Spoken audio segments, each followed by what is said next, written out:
पूछो, बाजार है कि शैतान का जाल। ऐसा सजा सजा कर माल रखते हैं कि बेहया ही हो जो न फंसे। बाजार के बारे में बताते हुए मित्र कहते हैं कि बाजार एक शैतान के जाल की तरह होता है, जिसमें व्यक्ति फंसता ही जाता है और बाहर निकलने का कोई रास्ता उसको नजर नहीं आता। सामान को ऐसे सजा सजा के रखते हैं कि कोई बेहया माने जिसके पास दिल नहीं हो, बेदिल व्यक्ति ही जो ऐसा हो, या बेशर्म व्यक्ति ही हो जो इस पर न फंस सके। किस पर? सजाए हुए माल पर। मैंने मन में कहा, ठीक, बाजार आमंत्रित करता है कि आओ मुझे लूटो और लूटो, सब भूल जाओ, मुझे देखो सिर्फ। ये कौन कहता है? बाजार। मेरा रूप। और किसके लिए है? तुम्हारे लिए। किसके लिए? उपभोक्ता के लिए, खर्च करने वाले के लिए है। मैं तुम्हारे लिए हूं, ये बाजार कह रहा है। नहीं कुछ चाहते हो तो देखने में क्या हर्ज है? अगर आपको कुछ नहीं चाहिए तो कम से कम मेरी ओर देख तो लो, ऐसा बाजार कहता है। क्योंकि सामान फैलाए रखते हैं बाजार के लोग, वो लोग जिनको बाजार अपना सामान बेचना होता है। अजी आओ भी। इस आमंत्रण में यह खूबी है कि आग्रह नहीं है। आग्रह तो तिरस्कार जगाता है। अगर आपसे कोई आग्रह करेगा तो आप मना भी कर सकते हैं। तिरस्कार का मतलब उपेक्षा करना, मना कर सकते हैं आप। लेकिन यहां पर आग्रह नहीं है। क्या है? लेकिन ऊंचे बाजार का आमंत्रण मूक होता है। यहां पर केवल आग्रह नहीं किया जाता, आपसे मूक आमंत्रण आपको दिया जाता। मूक माने मौन। मौन आमंत्रण देता है बाजार। कैसे देता है? बाजार में चीजें फैलाई जाती हैं, जिसे आप कहते हैं डिस्प्ले की जाती हैं, और तरह तरह से उनको सजाया जाता है। बहुत सारी जगहों पर तो आपने देखा होगा, कई जो कपड़े की दुकानें होती हैं रेडीमेड गारमेंट्स की, उनमें आपने देखा होगा कि डमी बनाए रखते हैं, और उन डमी को तरह तरह के कपड़े, जो उनके बहुत ही ज़्यादा पॉपुलर कपड़े होते हैं, जो उनके बहुत ही बिकने वाले कपड़े होते हैं, उनको वो पहनाए रखते हैं। तो लोग मूक आमंत्रण होता है, लोग बरबस उनकी ओर आकर्षित हो जाते हैं और उस दुकान में चले जाते हैं, और उससे चाह जगती है। और जैसे ही उस आमंत्रण को व्यक्ति स्वीकार करता है तो उसके अंदर उसको खरीदने की इच्छा जगती है। चाह जगती है, इच्छा जगती है। चाह मतलब अभाव। यदि आपके अंदर चाह जगेगी तो इसका मतलब है कि आपके पास उस चीज़ का क्या है? अभाव है, इसीलिए चाह जग रही है। चाह ऐसे नहीं जगती। आपके पास कोई चीज़ है, उसके लिए आपको चाह नहीं जगेगी। चौक बाजार में खड़े होकर आदमी को लगने लगता है कि उसके अपने पास काफ़ी नहीं है, उसे और चाहिए, और चाहिए। अगर काफ़ी होता तो चाह नहीं जगती। मेरे यहाँ कितना परिमित है, परिमित माने सीमित। वो सोचने लगता है, अरे देखो मेरे पास कितना कम सामान है, और यहाँ कितना अतुलित माने ढेर सारा, यहाँ तो बहुत सारा सामान है, उफ, मैं तो अभी तक अभावग्रस्त हूँ।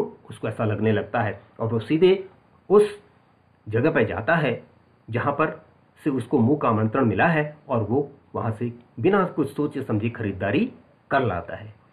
कोई अपने को न जाने तो बाजार का यह चौक उसे कामना से विकल बनाकर छोड़ देगा। मतलब अगर कोई व्यक्ति अपने को न जाने का मतलब अपनी हैसियत को अगर कोई व्यक्ति नहीं पहचानता है, उसको ये पता नहीं है कि मेरे पास कितना पैसा है, मुझे कितना खर्च करना चाहिए, और इससे मेरा जो मासिक बजट है वो कितना प्रभावित होगा, अगर उसको पता नहीं है, तो वो चौक बाजार में जाकर के उसकी जो कामना है उसे विकल कर देगी। कामना माने उसकी जो इच्छा है खरीदने की, उसको विकल माने व्याकुल कर देगी, परेशान कर देगी, विचलित कर देगी। विकल क्यों? वो उसको पागल बना देगी, और वो सीधे दुकान पे जाएगा और तरह तरह की चीज़ों को ले आएगा।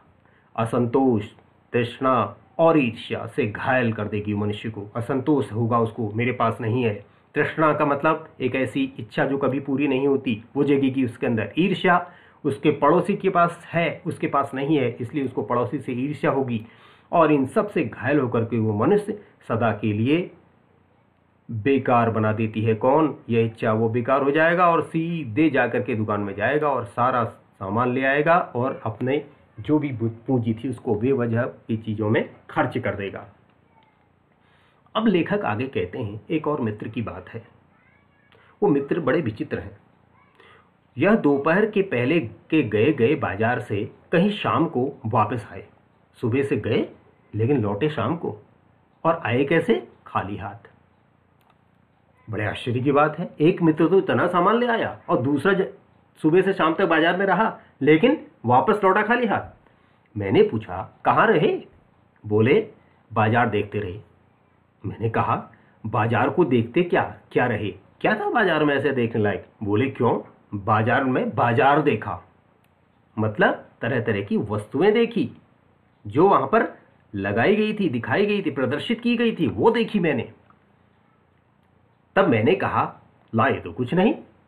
बोले हाँ, पर यह समझ न आता था कि न लूं तो क्या।